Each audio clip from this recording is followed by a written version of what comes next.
Hi, welcome to episode 4 of the Monkeyscrolls podcast. This week we watched Halloween from 1978. It's a classic and original and, fits the theme of the month. I'm one of your hosts, Joseph Gehring. With me is... I'm Kiefer Moore. And I'm Kaylib. So, like I said, this month, my brain turns into mush as I start talking. This week, we watched Halloween from 1978, directed by John Carpenter, starring Jamie Lee Curtis in her first film. So this really started her career. I didn't realize that this was her first one. I don't know if you guys knew that, but I was. Yeah, some people consider it a prequel to True Lies. Yeah, You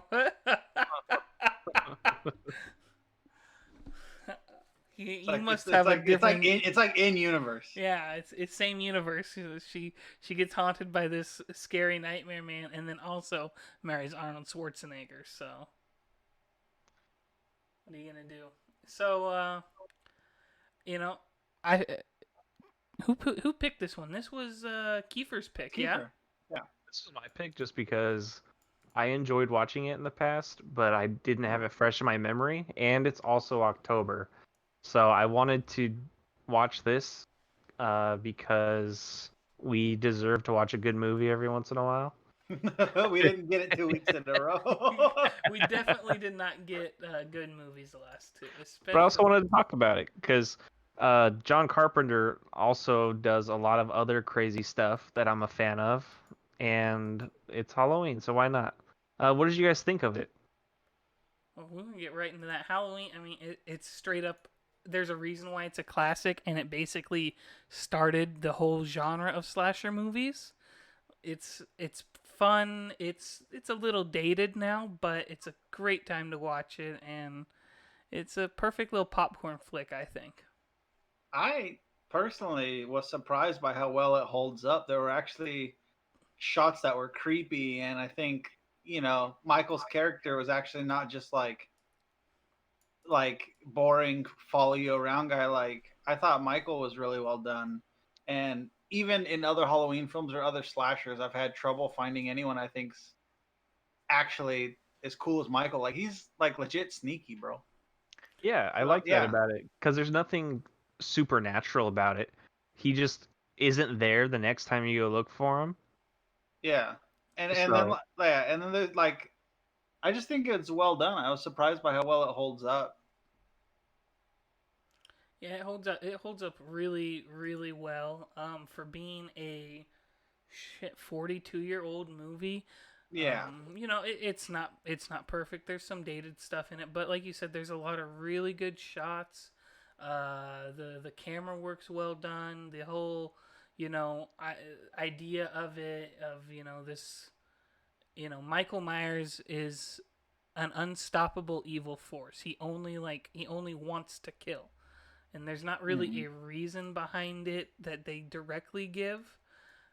There's obviously got to kill your family sometimes, bro. Yeah, I mean, there's obviously, if you start looking into like, you really want to break it down, themes and all that. You're talking about sexual promiscuity and that type of stuff where young Michael kills his sister at the very opening, and she's played by like a Playboy model, and you could say something about how she's choosing to get ready and go have sex instead of paying attention to him, and so maybe that's something that drives him. But really, the whole like mythos of Michael himself in this movie, there's 11 different movies that they've made, but in this one, one is just pure evil. Yeah, he's just evil. And what's Dr. Loomis sums it up, right? Yeah.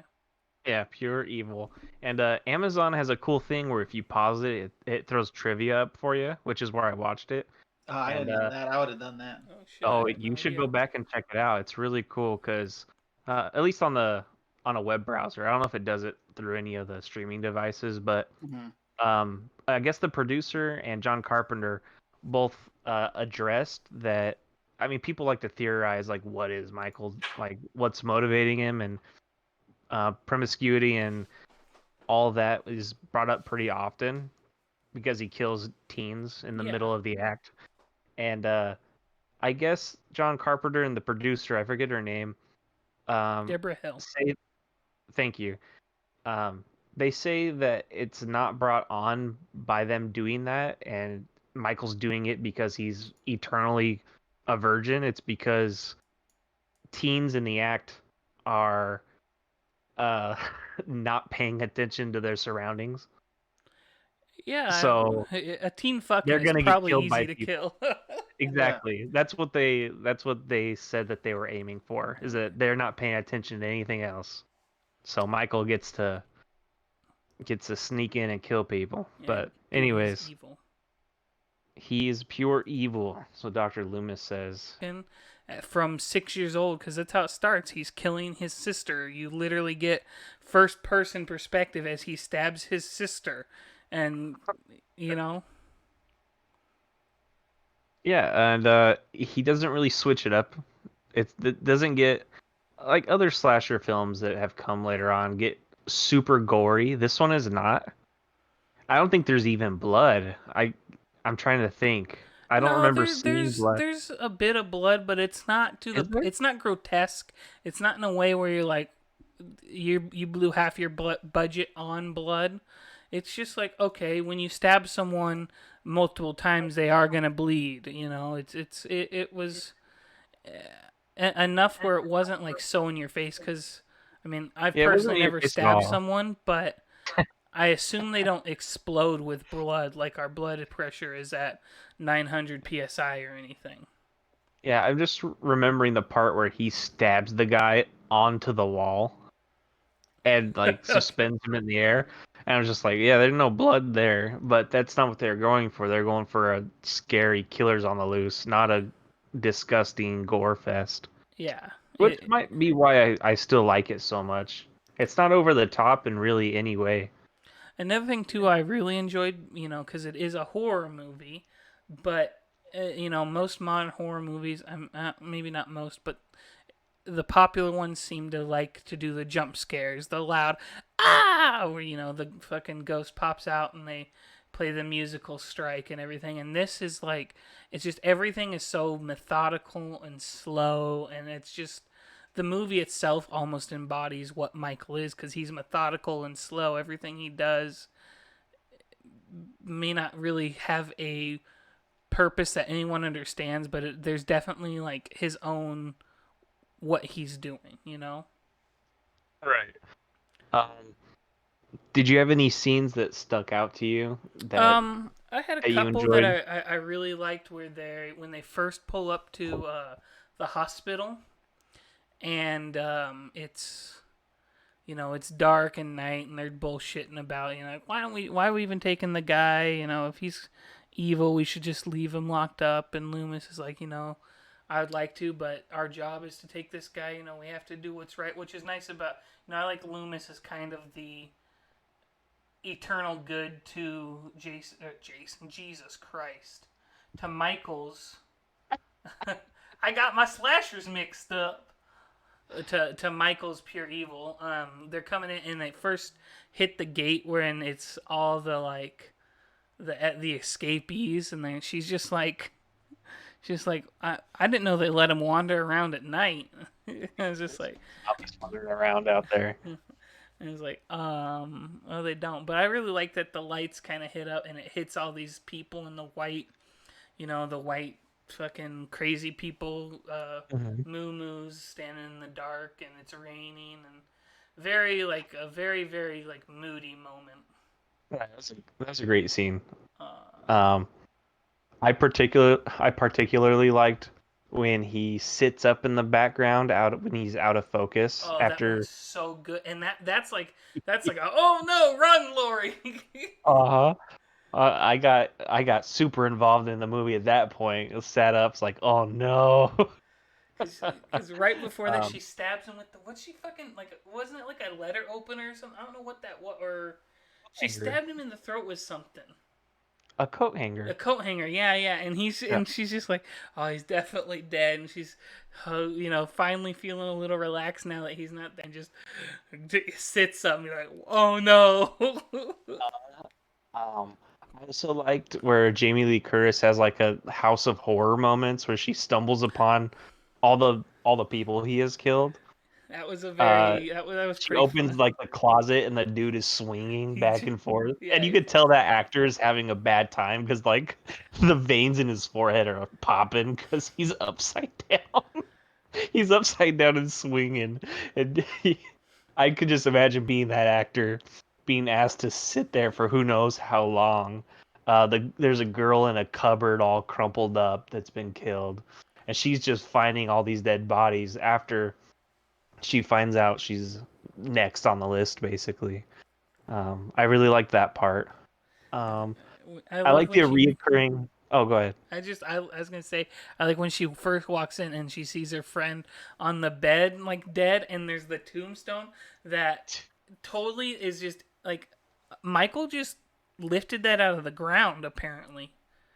Yeah, he does some things that are. I mean, it adds some character to the character of Michael. What? Because he didn't have to bring that tombstone in, but Well, he did at some point. Uh, not only that, but he did. like that looks like a piece of heavy granite. Like Uh huh. Michael is fucking strong. He's got to be. Uh, he's got to be strong to have legs strong enough to carry him away from some of the parts where he disappears. Because like he had to have just booked it Oh and just yeah, ran. the Like first when time he's she behind sees the them hedge. behind the bushes.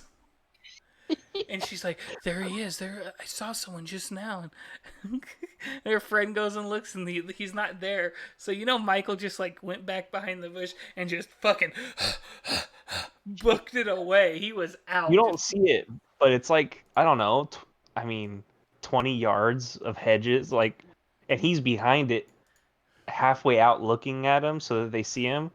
And it's got to be like 10 seconds later, they just walk behind to look at him, and he's not there. So he's He's an he Olympic booked it off sprinter. camera. Um, oh, there was something else that's escaping me now. Oh, it was in relation.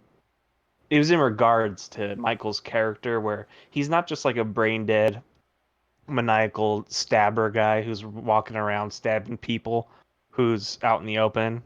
He's not taking advantage of everyone who could be stabbed. He's choosing to target people, Yeah, and easy in target. some Cause of the like, ways, go ahead. yeah, go Sorry, ahead. sorry, sorry. Yeah, you're gonna say easy targets, but also when he comes in to kill the couple that are house sitting or sneaking into a house, whatever they were doing in the house, um, he puts the sheet over his head after he kills the boyfriend and just I mean, I'm not that creative. If I was writing a movie, he would walk in and kill the girl, but he walks in with like the typical Halloween ghost sheet over your head with the eye holes cut out. And it's just like, And the what is he boyfriend's doing? glasses on too. So it's like, Yeah, I don't know if they're implying that he has some sense of humor or not, but I thought that was great. I love that. if it wasn't supposed to be funny, it was funny. You failed, It John Carpenter. it was definitely. I mean, maybe they were going for creepy. Like, what kind of person would put on the person's glasses you just killed? Yeah. But it was funny to me, but not in a bad way. Like it wasn't goofy, but it was pretty good. It's memorable at the least. Um, Besides that, I mean, those were my favorite parts of the movie. That's what sticks with me. That's probably what's gonna make me watch it again at some point, just to re-see those parts. Uh, The setting is great because it's Setting's great. Halloween. Yeah, Halloween, little town, you know, Midwest America. What is it? Haddonfield, Illinois. Like, fucking middle of nowhere, basically. California. Yeah, like it could have just been anywhere, you know? Like I said, I saw some of the trivia, and they're trying to get it so that they never saw palm trees, but some palm trees made it in. They're trying to do wherever it was in Illinois, uh, or wherever it was. I don't Yeah, remember. it's supposed to be Illinois, but Illinois. Yeah, it was just kind of funny. They were trying to portray it as that, and they got a few palm trees in the shot, which was pretty funny. The music the is one of music, my favorite things. it's so good. Like, it's just, it's like it's crazy keyboard stuff, which is totally what John Carpenter does. Like when he's not making movies, he's just like, I'm gonna make weird music, I guess, and it fits so perfect with everything. Yeah, and it's super noticeable as his right away. He has a style. Uh, I love Big Trouble in Little China, and you could tell this was just a horror movie from the same guy. Some of the musical hits he does, they just and you're like, all right, I get it, John. Yeah, He's and I like it because it's not like it's not like an orchestra or something that can't be reproduced. Some of the things I feel like oh I could do that, but I love this because it's it's simple, yeah. but it also fits the movie perfectly. I guess he did that in like a very short amount of time. That doesn't Uh, surprise me. John Carpenter, the director, he seems like a very talented person. He's made like Assault on Precinct 13. He did that movie, which is great. I love that. It's older, but it's great movie.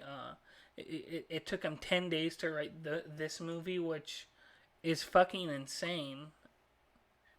yeah, I think he spent like 3 or 4. I could be remembering it wrong, but I think he spent like 3 or 4 days to do the soundtrack, which is, I mean, it's super cool because as a director, I would have assumed he would have like hired somebody to do that, but Yeah. just taking the time to do it within a Well, week is pretty cool.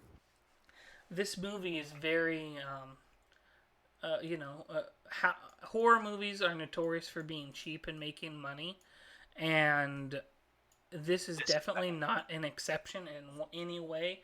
The budget was $300 to $350,000 and made 60 to 70 million. Yeah, So you could tell it wasn't expensive. There weren't a lot of special effects. no, Um, the actors wore their own clothes. definitely. There was they were trying to show it was in fall in Indiana when they were filming it in California. So they actually took leaves and painted them fall colors like brown, orange, and scattered them around sets when they were in front of houses, or like the scene where Michael's laying at the end when he disappears out in the yard. Hmm. Then they'd scoop the leaves up and use them again later. So they did what they could to stretch the budget because it was really cheap. But I mean, even the story of the mask is great, right? oh Yeah, yeah, yeah. The story of the mask is just a William Shatner mask that they're just like, yeah, we'll paint that white and slick his hair back. Apparently Cut the Shatner wasn't sideburns. too excited about that. I'm glad we got that one though because they were considering, among other masks, they were considering one of Spock, which would have just probably made it so that there wouldn't have been a Halloween 2 or a Yeah, continuous series. yeah. yeah. The It's like, masks actually are real interesting because they just get worse as the movies go on. So, oh like, yeah, the best looking mask is the shitty one that they painted a face like on in the 70s. Like, for some reason, they weren't able to ever make a better looking one. Interesting. Like the new movie one looks good. That's because we got like 2020 magic or whatever. But like all throughout, all the way up through the 90s, they look like trash. well, I So think like part of it it's comes it's from as funny as it is. Yeah, as funny as it is, that shitty little mask that probably cost them $5, like looked the best. I didn't have any oftentimes. gripes with how anything in the movie looked. I thought it all looked great. They Mm-hmm. did a good job. Yeah, it looked really good. For as movies get a higher budget, that you know they don't necessarily get better with more money, and I think that's something that Hollywood hasn't figured out. I mean, like I said, this was a Yeah, $300,000 movie and made them $60 million. yeah. But then Sometimes limitation necessitates creativity, right? yeah, and like John Carpenter got $10,000 to make the movie. He got paid less than Donald Pleasance did for this thing. So he wrote, directed, made all the music for it. He made this movie, made all the bones and some of the muscle, and he got paid less than Donald Pleasant was for being Loomis. And Loomis is, I mean, he's a main character, but he's in the movie for what, all of maybe 20 minutes? I mean, if that, when he shows up, it's brief and it's just to progress the story. Yeah, It's like, oh, he's an escaped guy, and this person is, I mean, one of the few who knows he's a bad guy who's loose. Yeah, and that's the thing So, too. Everyone is always like, Loomis shows up and he's like, Michael's fucking evil. We have to get this guy and find him. And everyone else is just like, I don't know, man. You think? We're good, dude. We're good. I don't think so. Nah, it's just Halloween. Yeah, it's just Halloween. It's like, no, he's going to kill people. That's all he's done is sit in a fucking insane asylum for 15 years and think about killing people. And the sheriff's just like, I don't know, man. You got to prove it. How can I trust you? What are you, a doctor or something? What were you, his doctor? from the sheriff's perspective, Loomis is kind of weird. Well, Loomis shows acts up crazy. Right, he's got a gun. But imagine you were a small town sheriff and somebody showed up and like, he's evil. You'd be like, okay, I need to get this guy out of here. I'd probably be like, why don't you just ride along with me to keep an eye on him? And maybe this guy is right, because, I don't think it'd be that hard even in the 70s to look up and find out if Dr. Loomis is a state doctor. In the 70s, everything was possible, bro. There could have been a man made of pure evil out there. Yeah, I guess you never know. You know what I'm saying? You missed it a little bit, Kaylib. I missed a good chunk. What were some parts that you enjoyed? Some scenes or shots, or just anything in general about the movie. Yeah, so I enjoyed a lot about the movie. If I talk about something you guys already talked about, let me know. But I just gotta say that I felt like there was a bunch of I feel like unlike a lot of slashers, there was like a lot of intention in what happened, and like the shots were thoughtful and done really well. And the part that sticks out to me is probably one of the most iconic shots, but the part where Michael just comes out of the darkness. And you see like the little bits of the mask get lighter and lighter when he comes out of the shadows. Oh yeah, where she's standing in like the hallway and he's right there. Yeah, and he comes out from like in the shadows and like his mask becomes more illuminated.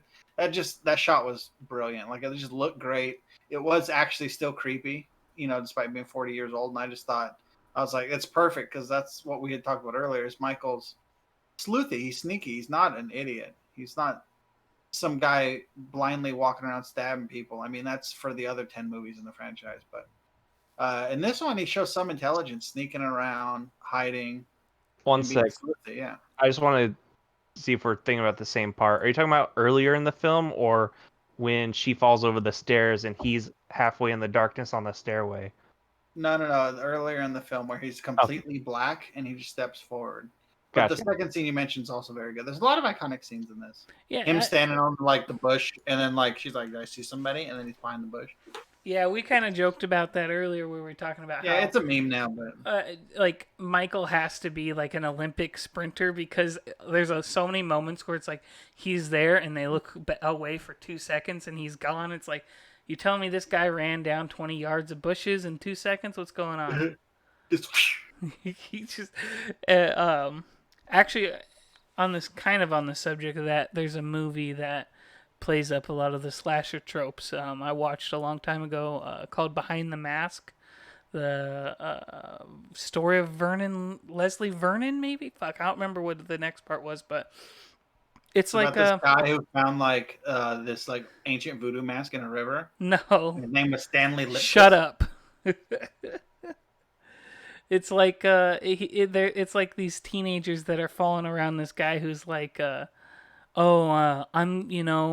look. It's like in their world, Halloween and Freddy Krueger, like all that's real, and they're like just serial killers. And he's just like, Michael, I really look up to his work, and they kind of talk about it's like that's the secret. When they turn around, you got to go full sprint. So but when they turn back, you got to get back to walking. It's funny to see the tropes where they kind of show up. Yeah. That's funny, trying to make it make sense. I got some shade for you guys.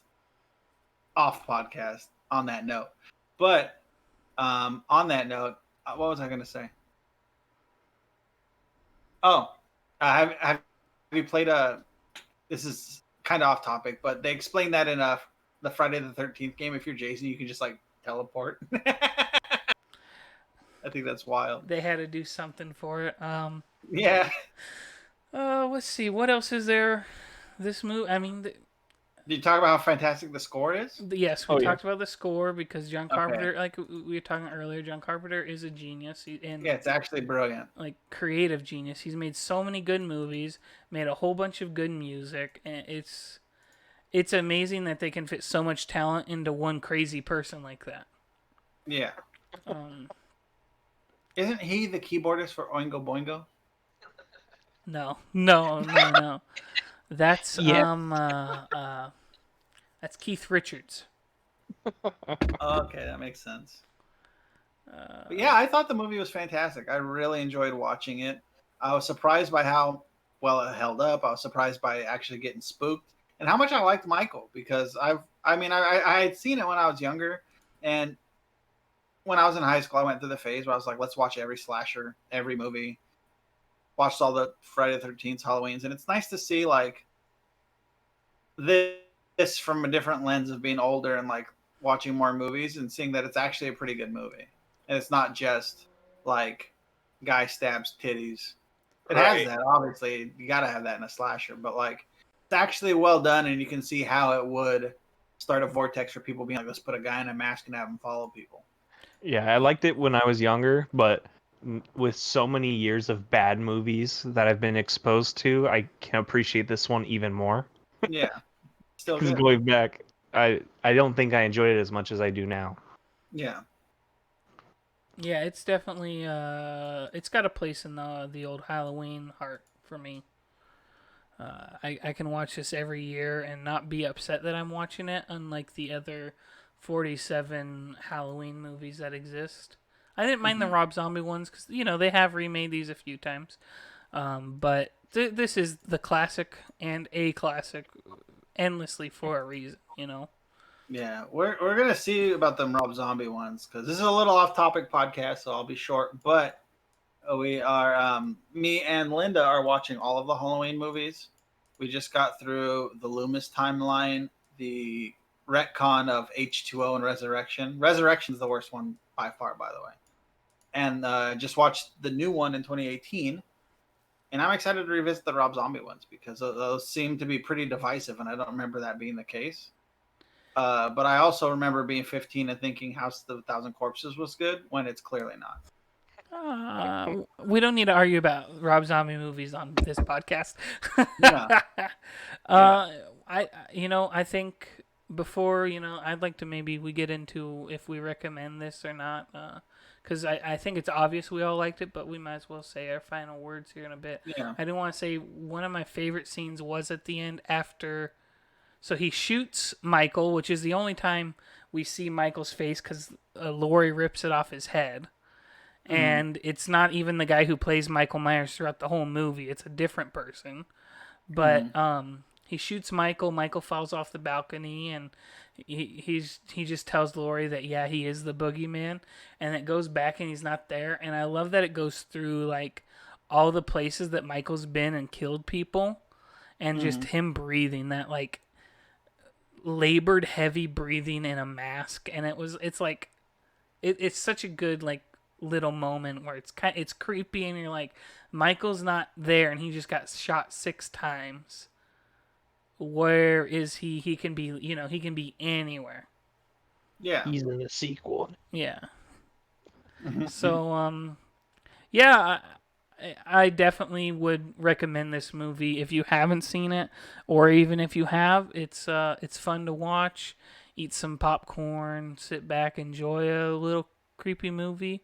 It's probably not going to keep you up at night, but it'll definitely work its little horror magic and what it has there. What'd you think, Kiefer? Would you suggest this? Yeah, 100%. I think this is a great movie. It holds up, and it's still good today.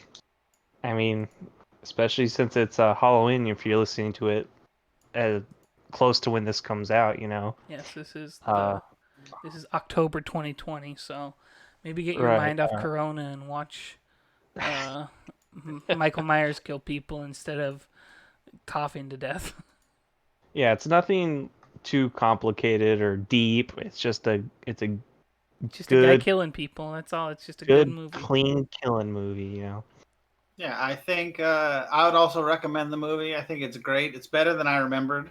And I think that, I mean, honestly, if you look over 40 years of bad slasher movies, uh, cheese fests, I think this one honestly had the most, you know, thought out villain and like well orchestrated like flow of scenery and everything. So I'd say it's honestly, I think if it was the first slasher, if it wasn't or whatever, it's probably one of the best, if not still the best one.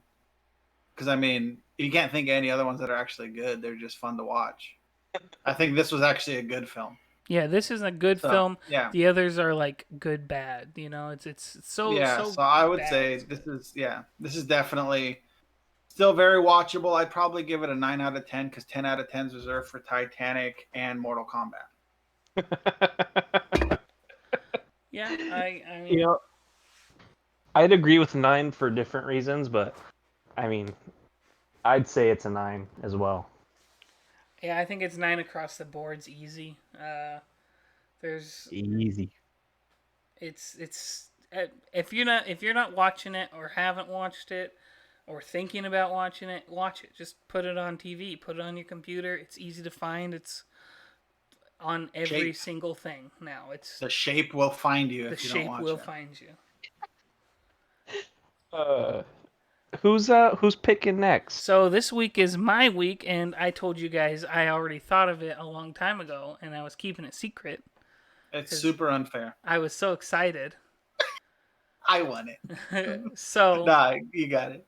So this is gonna be our last. Next week is our last one for October. So I figured close it out with one more horror movie, and we're gonna go John Carpenter again, and we're gonna do The Thing. Oh, okay. I'm so excited. Yeah, you chose a good one. Okay, good. I knew everyone would be excited to see it, and I'm super excited because it's a perfect cast, a perfect script. The effects are awesome still to this day, and I'm excited to talk about it next week. Oh yeah. There's a large opportunity for you to shit the bed on the last week of Halloween, but you got it. I pulled through. Yeah, you nailed it. Well, I think that about wraps it up for this week, guys. Yeah? Mm-hmm. Yeah, sounds good. I was happy to talk about this. This was a lot of fun. Well, thanks for listening. If you're not subscribed to us already, subscribe to us on YouTube.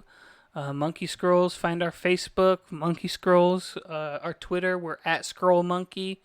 Add us on all the socials. Help us out. You know, we want to grow this and continue doing this. And the more people we have that listen, the more reason we have to keep doing it. So, yeah, add us on all the social medias. Thanks for listening. Have a good one, guys. Peace.